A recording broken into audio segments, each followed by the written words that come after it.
เอาไปดิ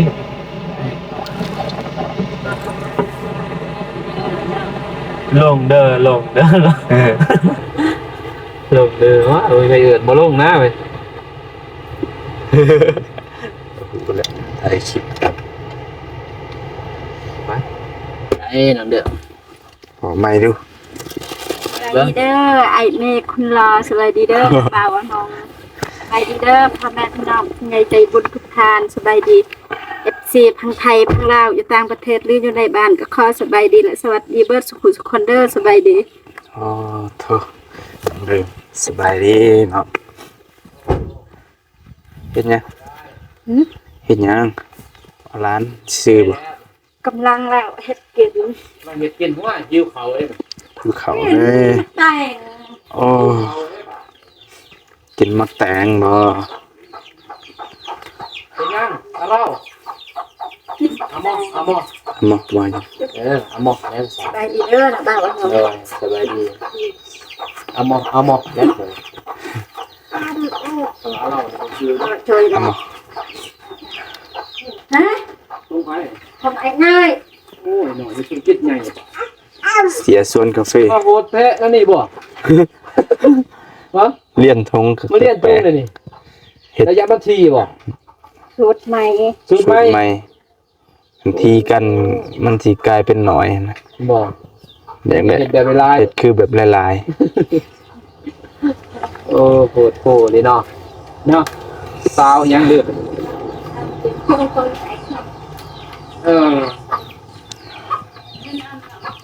คือเตียงนั่งอยู่ครัวไม่ใช่เตียงหายเจ้าของอ่างวอนจะยันนั่งโอ้คงเพิ่นบ่โอ้ยหายแดงเห็นไหนกันดีเนาะมีหมุนนั่งโอ้มันครัวกันนั่งสบายอยู่นี่เนาะทางนี้เนาะสื่อแล้วเนาะตรงนี้เคาน์เตอร์บ่อ่างล้างถ้วยอ่างล้างถ้วยสบายมีเปื้อนนี่หยิบมิ้นแม่นมีในอ่างล้างถ้วยสบายไม่ยังแต่งสปาโอ้ยไปตำไปร้านกินเพชรยังไม่ยังจ้ะมาเพชรเดี๋ยวดูในส่วนครัวเลยพืชผักสวนครัวด้นเราไปมาเยี่ยมปลายังกูใส่ดอกกระเจียววะอาจจะเป็นหวานลายหวานอย่าแต่บานขายหวานเนี่ยอันตรายเนี่ยยานเลยหวานมาไก่เรือนน้องเดิมญาติได้บาทก็มาไก่แล้วโอ้โหเนาะพูดง่ายกำลังมาเลยโดยกำลังมางามแล้วบ่กาแฟมีกบตัวงามมีกบตัวบาอ๋อดูเลยเห็นดนละสวนแล้วกันเจอพาไปเบิ่งได้บ่ได้ที่ถ่ายคลิปจะนะเพียงถ่ายเบิ่งถ่ายเป็นสวนเนาะมื้อนี้มาย่างไปซื้อสบายดีเด้อสบายดีเรื่องเลยบ่ได้เบิ่งกล่องเห็นครึ่งนึงเห็นครึ่งนึงบ่จังว่าบ่ว่าบ่เห็นอายุไปอยู่ไหนอยู่ดีมีแห้งนี่ให้ความเจ็บบ่ได้ความไข่ต้องไข่บ่มีนะเนาะเลยบ่เจ็บบ่ไข้ป่วยบ่โซ่ดีแล้วเลยเนาะเดินมาเทื่อนึงบ่ได้มาเยี่ยมยามน้องเพิ่นฮอดเดือนนี่เนาะเป็นเดือนนั่นบ่แม่โอ้มีทางสิไปพี่เนาะสิลงมีแต่มายามนี่แหละว่าสิไปยามสลีแต่สลีบ่อยู่ว่าสิไปใกล้ก็โอ้สินเปลืองหลายอย่างก็มีทางนั้นเนาะแม่เพิ่นเด้อสิได้ข้าวนำตับปลาย่างกระติกยังหน่อยเดียวไปหาเงินซื้อเขาไปสวยอันนั้นท่านนางเสียแดงพันวาสีให้เข้าสวยอะไรสวยดำนาสวยให้เขาตัวนี้บ่ โดย ให้เขากินเดี๋ยวนี้นี่ โดยสามนันกระทาดกระซามตัวนี้แต่ยังบ่ทันได้ไปเอา โอ้ มือหนึงบ่ สองมื้อ สองมือเต็มกระซ้ำหัน โดย แต่ประมาณ5 โล ได้บ่ ได้อยู่ ได้บ่ โอ้ 5 โลก็สองมือก็แสนหนึง5 โลเออ เขาโลละ20บ่ โล20,000เนี่ย แพงอยู่ได้เนาะเขาก็ได้ เฮ้ยถ้าว่าอายุไก่เนาะพอเมาเนาะ อืม เอาไปตอนเชียงยาเบาเตียงแต่นี้บริเซียแล้วเลยนะเปลี่ยนแผนน่ะ เป็นแพน บ่ไหวเพิ่นก็แนะนำหลายอยู่เพิ่นคอมเมนต์เนี่ยเพิ่นน่ะในสีดาวเพิ่นแล้วก็หกอิหยังเพิ่นนำผลไม้ให้แดง แต่ว่าอยากกินหัวอาหารหยังเพิ่นว่าก็บ่เป็นหยังเพิ่นเนาะเพราะมันก็บ่ได้กินดอกเพราะมันหาว่าบ่ไปฮอดพุ่นเพราะเราก็ห่างเนาะ มันก็กินก็บ่เป็นหยังดอก แต่ว่ามันสิยากตอนเฮาสิเปลี่ยนแผนนี่ตอนเฮาสิฉี ฉีดยาแล้ว มันฉีดบ่ได้มันก็ให้เพิ่นคั่วเอาผลปลูกของเพิ่นนะให้มันกลุ่มแต่ว่าก็เกือบครึ่งหนึงพุ่นละปลูก เพื่อนได้เขาน่ะ หืม เขาโรคมันมักรินน้องเคยบ่ บ่ฮู้กันบ่เคยปลูก บ่เคยบ่จ้ะ ไม่แต่ปีนี้ปลูกแบบบลายหน่อยเดียว อันนั้นเดือนได้เขาสิโรค ตามมันแก่ ตามมันแก่ โดย เป็นเก่าบ่แล้วเนาะ อืม 7 เดือน8 อีกป เขา ระมาณ ปลูกไว้ 3 เดือนจัก นับแต่เฮาปลูกกัน4 เดือนครับเพิ่นปลูกเดือนได้เดือน4เด้อ แต่มันก็ใหญ่เติบแล้ว เจ็ดนี่นะเดือน8นะ ตัวใหญ่แน่ตัวน้อยแน่ เดือน8แต่ว่าตัวน้อยผู้ได้สิหยาจะได้ฉีดทิ้งหมดเอาบ่ฉีดก็บ่เป็นหยังดอกเนาะเพราะมันยังเหลือเลยเราก็เสียเอา ให้เพิ่นพยายามคั่วเอาเสียเอาเฉพาะที่เพิ่นปลูก แต่บอกเราอยู่ ให้มันได้หั่นนะหลังจากนั้นเฮาก็สิไปฉีดพี่น้องเอ้ยเพราะว่าบ่ไหวอยากลดต้นทุนแน่เนาะ มันลายแหละ เบิดลายรู้สึกว่าเบิดลายลายจนบ่ฮู้ว่าขายกาแฟปีหนึงสิได้นะขายปีเยือนก็บ่ได้บ่เท่าใดหรอก บ่ได้ดอกพอแล้วลงทุนลายก ค่า ว่า เสียหญ้าก็บ่ได้หรอกก็ ลงทุนลาย ปีที่2ก็ได้ ใส่ปุ๋ยก็สิแนะนำเพิ่นนี้เนาะใส่ปุ๋ยก็เดือนละเทื่อเอา ปีที่3ก็สิได้มาแน่แต่ก็ยังบ่ได้อันนี้หรอกก็สิพอประมาณนี้สิ เรื่องใดบ่ได้ดอกมันไปไล่นะเอาอะไรคาแห้งบ่ได้ บ่ได้ พอมันทมมาเลยเด้ อืม มันสิบ่ได้ ก็ยังดีว่าได้เงินกลับมาแหละเนาะมันก็พอได้หมุนพอได้ใช้ได้จ่าย ลงทุนก็บ่เสีย แม่นก็ส่วนหลายก็เป็นแนวนั้นเบิดคนทางบ้านก็ได้เงินตอนมาก็ได้ค่าปุ๋ยคืนก็พอได้ซื้อข้าวซื้อน้ำนะแบ่งจับจ่ายใส่ซวยก็พอได้เลี้ยงชีพไปสำหรับสวนกาแฟก็ประมาณนั้น นั่นแหละ แม่นมีหลายแน่ก็สิได้หลายแน่ จะได้จับ หืม ใส่อยู่ว่าปุ๋ย แต่ใส่คุยห้องเพิ่น แต่ปูพ่น โดย ต ใส่ อนนี้ เธ ยัง อ บ่ เดีย ใส่ ว บ่ ใส่เธอเดียวตั้งแต่ตอนพู ใส่ ด เทื่อเดียว โดย จบเลย จบ งามบ่ ก็กกตัวงามก็งามกกตะบ้าก็บ้า ตกตะขี้ลายก็บ่แห้ง จีลาวกิน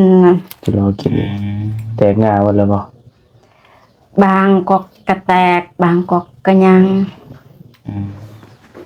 จะน้อยผ่าอายไปเลาะเด้อ ได้ FC เพิ่นก็อยากเห็นอยู่เนาะส่วนน้องเดิมธุรกิจเป็นเจ๊บ้านเฮ็ดเจ๊น้องเดิมได้สิมาอยากรับจ้างต่อแล้วบัดนี้ยูทูบเบอร์ก็บ่ได้เป็นในบ้านพี่น้อง ใกล้สิถึงขั้นแล้ว ไก่ถึงขั้นอวสานเนี่ย ใกล้สิอวสานแล้วทาง เป็น นี้ คือน้องเดิมในบ้านน้องเดิมก็เศร้าเป็นยูทูบเบอร์นะน้องเดิมเนาะ โดย บ่ไหว้แม่นบ่น้องเดิมสิฮู้อยู่แม่นบ่ มันสูบ่ไหวเนาะ มีบ่สบาย หาก็แค่นี้น้อยหนึง แต่เสียงก็ยัง เถีย แข่ ง ง อยู่ เมื่อนั้นบ่แข่งพ่นเมื่อวันเมื่อนั้นบ่ ตั้งแต่มือเทเฮือนมาแล้ว เพื่อนเอามาซ้ำบนอันนี้เนาะไปหาไม่เท่าเนาะ นะ อืม มันบุกบันหลายร่างกายมันก็บ่สบาย สบายจะได้น้องเด่นไป แบบไร อ่ะได้เงินได้ค่ามาอยู่บ่ ได้ดีได้ดีอยู่บ่ อยู่บ่ดีอยู่บ่บ่ อันนั้นเงินเดือนหกวันน่ะเฮ็ดบัญชีให้วันน่ะบ่จ่ายวันน่ะบอกว่าเปิดบัญชีให้พวกน้อง เปิดบัญชีเดือน เลย หก เดือนเจ็ด เดือนเจ็ด คันเดือนเจ็ดออกวันน่ะให้เลย เปิดบัญชีคือหมดเป็นหมื่นบ่ โอ้โหคือกัน เนาะ บ่ถึงหมื่นติเนาะ ซื้อของกินของยากเอง อืม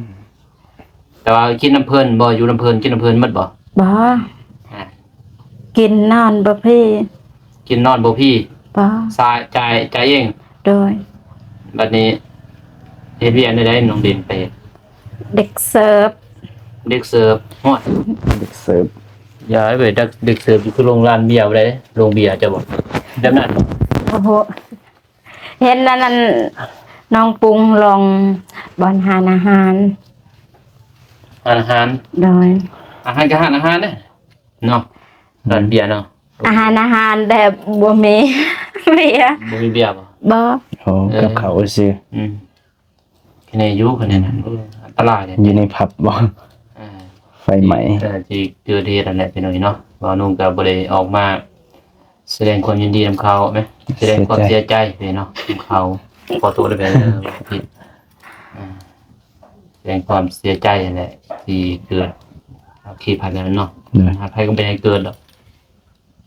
เกิดมาแล้วจะได้ก็เลยยากนั่นคนเราก็เสียรายเลย โด ห ย ลายคนเติมอยู่ ผู้เพิ่นเฮ็ดงานนี่ ก็นั่นแหละไปหาเงินเนาะจะเสี่ยงไปอยู่บ้านก็เสี่ยงเอาอยู่เฮาก็บ่มีเนาะสิกินแล้วก็เฮาไปก็พ่อแม่อยู่นี่เฮาก็คล้องคือแม่นี่พ่อแม่นี่คล้องนี่ไปเนาะนั่งคอยเสาแร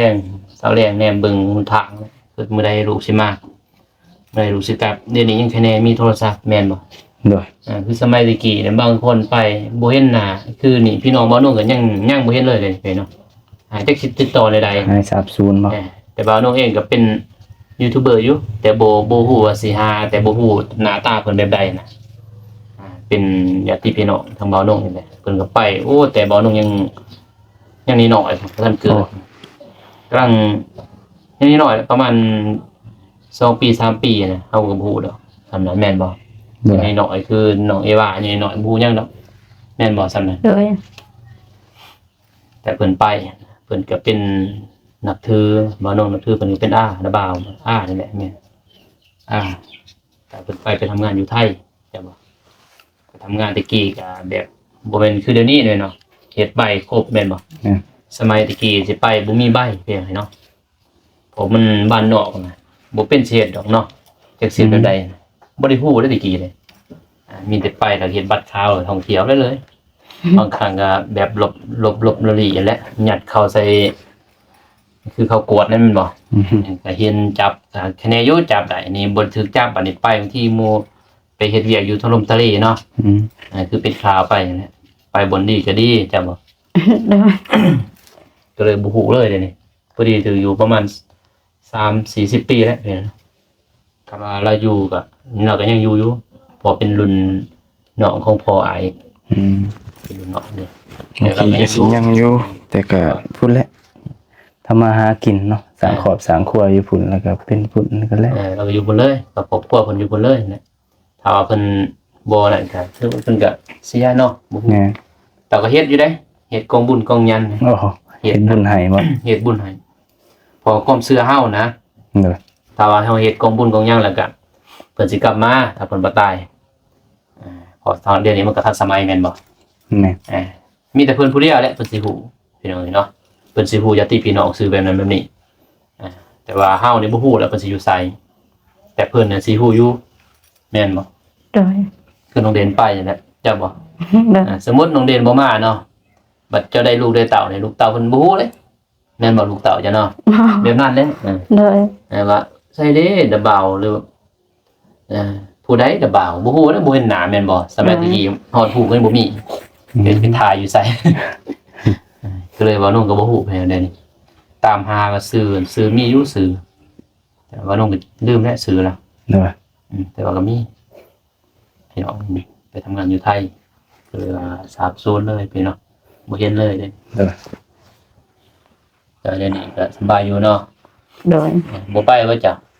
ไปใส่ ไปไทยไปอาจจะสิไปกันสาวเป็นยูทูบเบอร์เด้จะบ่ไปก็ได้ ไปแล้วลงทางเลย เอาลงอีกซังเนาะมันเดี๋ยวนี้มันทันสมัยแม่นบ่มีโทรศัพท์เด้อ่านภาษาไทยก็เก่งเลยเจ้าสวัสดีครับเว้าไทยได้เด้พี่น้องเดิม บ่ได้บ่เก่ง เว้าไทยได้เด้น้องเดิมบ่ได้อยู่สำนี่เนาะ แม่บ่อยากปานใดหรอก อย่ากินข้าวก็กินข้าวหน่อยครับไม่งั้นกินข้าวหน่อยครับภาษาไทยกินข้าวเลย ทานข้าว นี่ให้ก็ได้เด้เนาะมันจะ บางคำก็ฮู้บางคำก็บ่ฮู้ อ้าวโอเคพี่น้องเนาะมื้อนี้ก็มาเยี่ยมทางน้องเดิมเนาะก็มีอย่างสีบมาให้เนาะมาแบ่งปัน ซี ตามที่เฮาจัดแล้วน้องก็สิแบ่งปันกันพี่น้องเฮา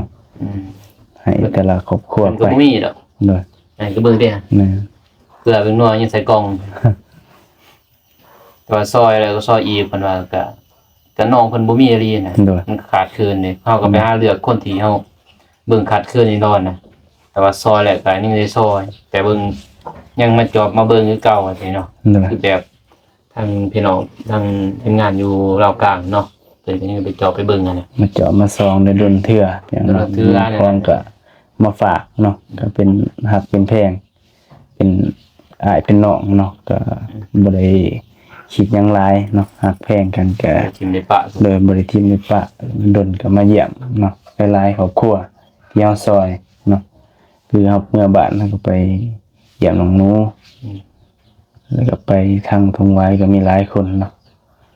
ว่าก็ไล่เนาะแต่ว่าบ่ได้เข้าไปก็แวะทางนั้นแหละแต่ว่าถามน้องสลีบ่อยู่แล้วก็เลยบ่ได้เข้าไปแต่ว่าสลีอยู่แล้วสิโทรหาสลีแล้วก็พอฮู้แต่เบอร์สลีเพิ่นบ่น้อง เนาะ ถ้าเพิ่นอยู่แล้วสิบอกสลีไปหาน้องออกน้องฮานเนี่ยนะนี่รอท่าเยี่ยมไปยาม กันเฮาลงไปทางลุงไปทางครอบครัวทุกอย่างเนาะครอบครัวใหม่ๆแน่ก็แบ่งปันกันไปเนาะ เอาน้ำหนักเนาะจ้ะ น้องคันน้องเงียม น้องคัน น้องนัดเนาะ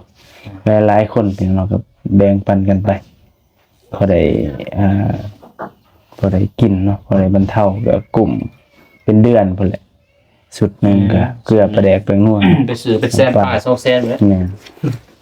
2แสน หลายเติบก็พอได้บรรเทาเนาะเพิ่นก็หาเงินมาได้ก็พอได้ซื้อแต่ของกินนะปลาแดกแป้งนัวก็บ่ได้ซื้อพี่น้องเอาไป โดย ไปเอาอันนั้นก่อน ย่างบ่ได้ไปใส่ปุ๋ยมันอยู่ไก่นี่เอาน้องเดิมมาแล้วใส่ปุ๋ยซอย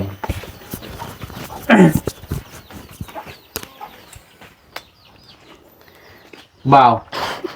สบายดีเด้อ สบายดีเด้อไอ้เจ็บไอ้จันคือบ่เข้านั่งในฮะ ผู้ช่วยป่ะ โห เคยมาป่ะ เคย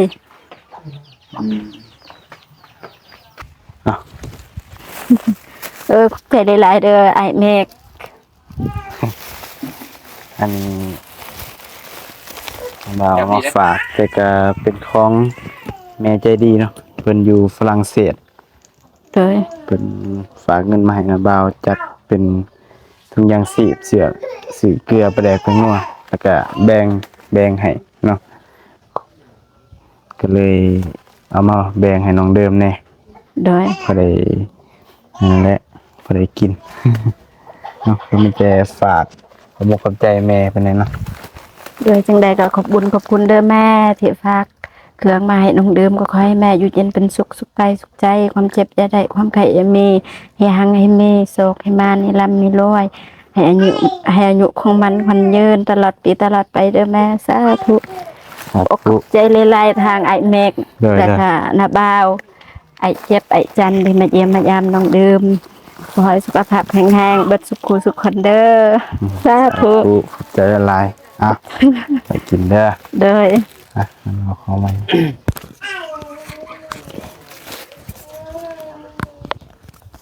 เงาะตัวเบ้นเนาะ ติด ติด ม่วงๆเนี่ย กินเบิดแล้ว บ่ค่อยติดบันไดแบบ หมอยเนาะ เนาะเอาโอเคเพียงเนาะทางหมอเมกก็สิจบคลิปแล้วก็เดินทางไปเวียกต่อก่อนเนาะใจก็ขอบใจหลายเด้อแม่ที่อันน่ะเนาะให้ลูกมาเป็นสะพานบุญสื่ออันนี้ส่งยางสีบเนาะมาแจกพี่น้องเนาะคนทุกคนอยากใจก็ขอให้เพิ่นอยู่ดีมีแรงเนาะขอให้โชคให้มานให้ร่ำให้รวยมีแต่ความสุขสุขกายสุขใจผมขอบผมกว่าเด้อเนาะ แล้วก็ขอบใจทาง FC พ่อแม่พี่น้องเบิดสุขคนที่เขามาติดตามแล้วก็เป็นกำลังใจเอาพอกันใหม่คลิปหน้าพี่น้องสำหรับคลิปนี้สบายดีเด้อ